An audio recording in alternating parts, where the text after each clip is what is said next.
Students, so let us continue with chapter 12, electricity. Now in the previous video you have studied about resistance. You know what is resistance. You know the reason for resistance of a given material. Resistance is opposition to the flow of electric charges through the current which is offered by the given material. And you know electric current is constituted by the flow of electrons through it when we talk about metallic conductors. So when electrons move, while moving they collide with other ions and atoms of the material, and this collision results in opposition and hence resistance. Okay, and we have seen the resistance formula also. We have derived the formula for it by first considering the activity which helped us to find out the factors on which the resistance of a conductor depends. So we have got this formula. Resistance R is equal to rho L over A. You know R is the resistance of the conductor, L is length of the conductor, A is thickness or we can say cross-sectional area of the conductor, and rho is a constant of proportionality in this relation which is called as specific resistance or electrical resistivity of the conductor. We generally use the term resistivity, not electrical resistivity. So R is directly proportional to length. It means as length increases, resistance will increase, or as length is doubled, resistance will get doubled, and current will get, yes, reduced to half because current is inversely proportional to resistance.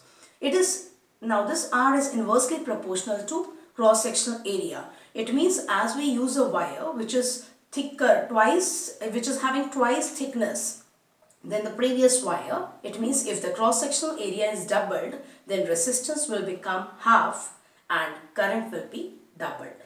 So we know the factors on which resistance depends. There I told you there are four factors, two which we can easily see, length and cross-sectional area.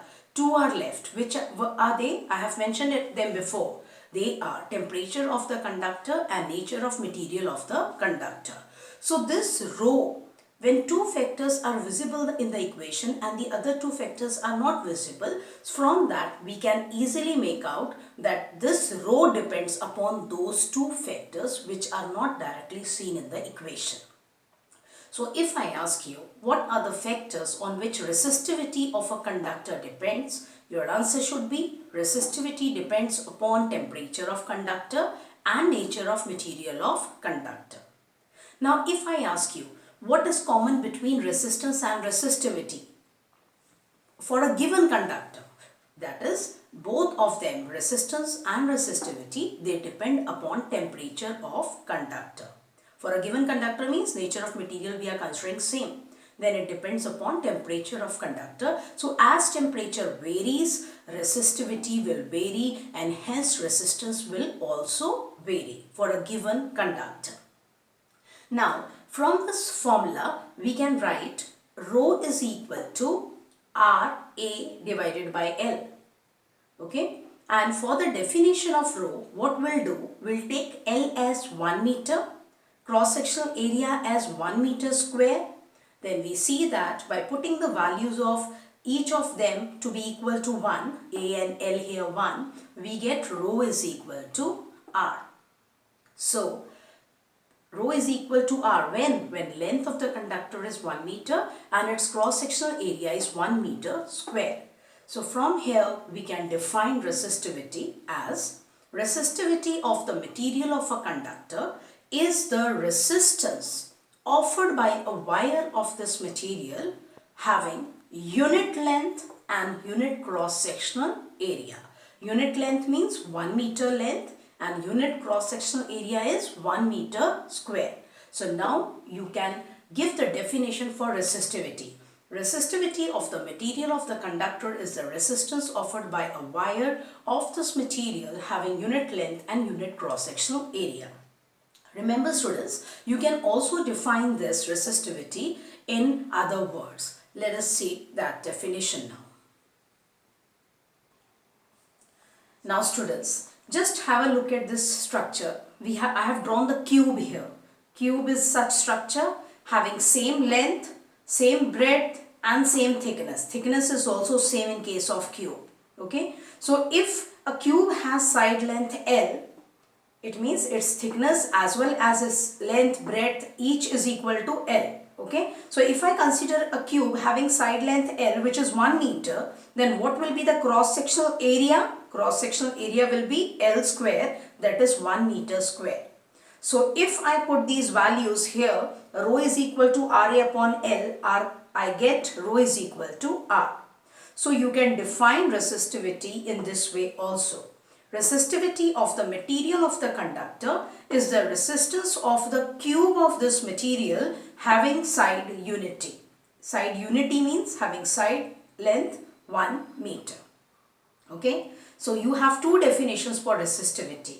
First, I have told you resistivity of the material of the conductor is the resistance of the material of the conductor having unit length and unit cross-sectional area, or you can define it as the resistance of the cube of the material having side unity. Now let us see SI unit of resistivity. Now when you look at this formula, if you put the SI units of the center terms, that will be ohm, ohm for resistance, SI unit, then meter square divided by meter. So meter in the denominator will get cancelled and 1 meter in the numerator will get cancelled. So we are left with ohm meter. So SI unit of resistivity is ohm meter and SI unit of resistance is ohm. Now we know that resistivity and resistance of the material, both of them vary with temperature. Let us see here. What I have written here is good conductors, insulators. Good conductors, we know metals and alloys. Alloys are formed by the mixture of metals, right? By melting the mixture of metals. So good conductors like metals and alloys, they generally have low resistivity, and that is in the range of 10 raised to minus 8 to 10 raised to minus 6 ohm meters. I have written the values here as they are given in NCERT textbook. So just remember this range. So 10 raised to minus 8 to 10 raised to minus 6 ohm meter is the range of resistivity for metals and alloys which have very low resistivity. This is a very low range of resistivity. Such materials are called as good conductors. Similarly, when we talk about insulators like rubber, glass, dry paper, pure water, they have comparatively high resistivity, and the range of their resistivity is 10 raised to 12 to 10 raised to 17 ohm meter. Okay, so good conductors, they have low resistivity.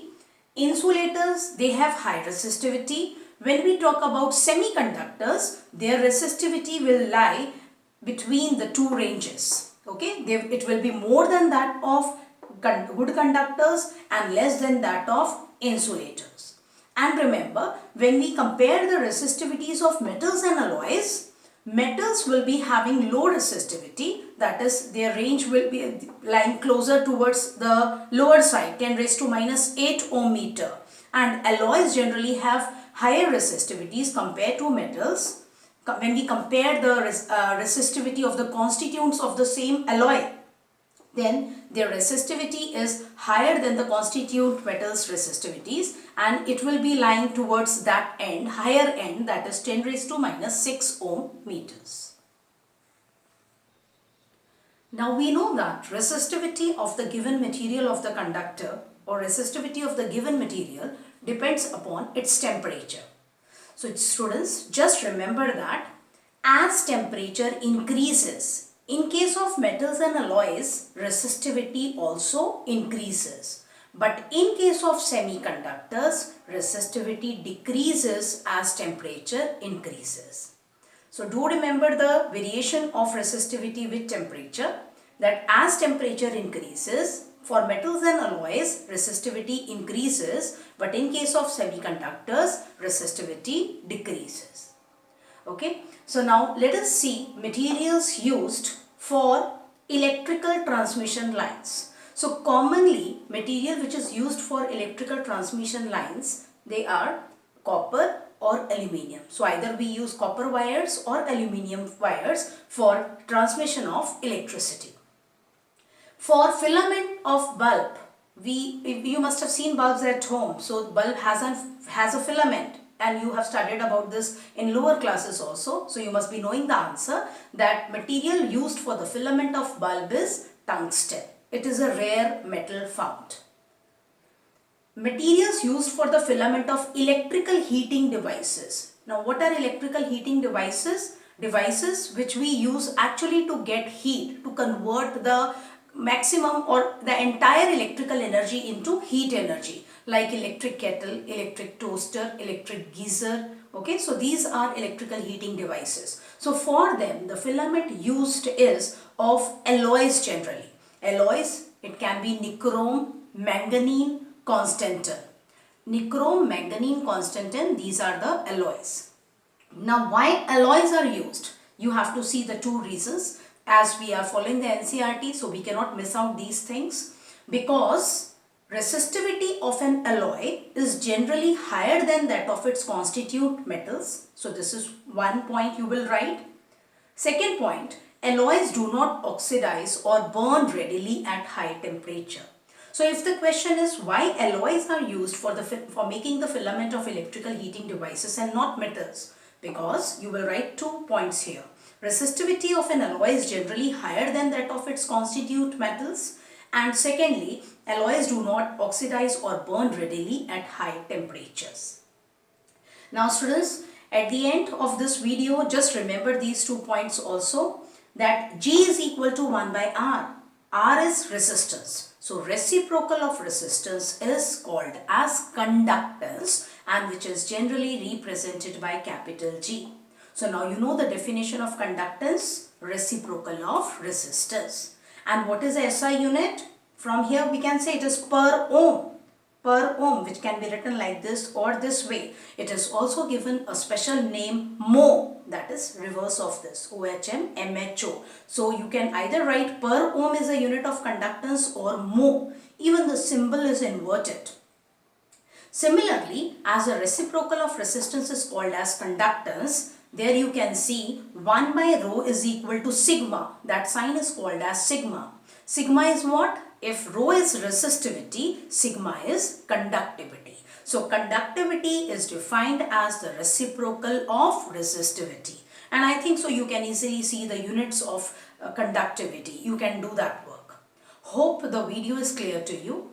Please revise these topics. There are hardly 4 chapters this year for your syllabus. Otherwise, there used to be 5 chapters. Only this year there are 4 chapters. So every chapter, every topic you should be thorough with each and every topic of each and every chapter. Because the pattern has been changed and you are supposed to know the concepts. You cannot by heart and give the answers appear for the exams. You should know the concepts. Although the paper will be comparatively, question paper will be lengthier, but your answer paper will be shorter. So you are supposed to be thorough with the concepts to answer the paper correctly. So thank you students. We'll continue in the next video.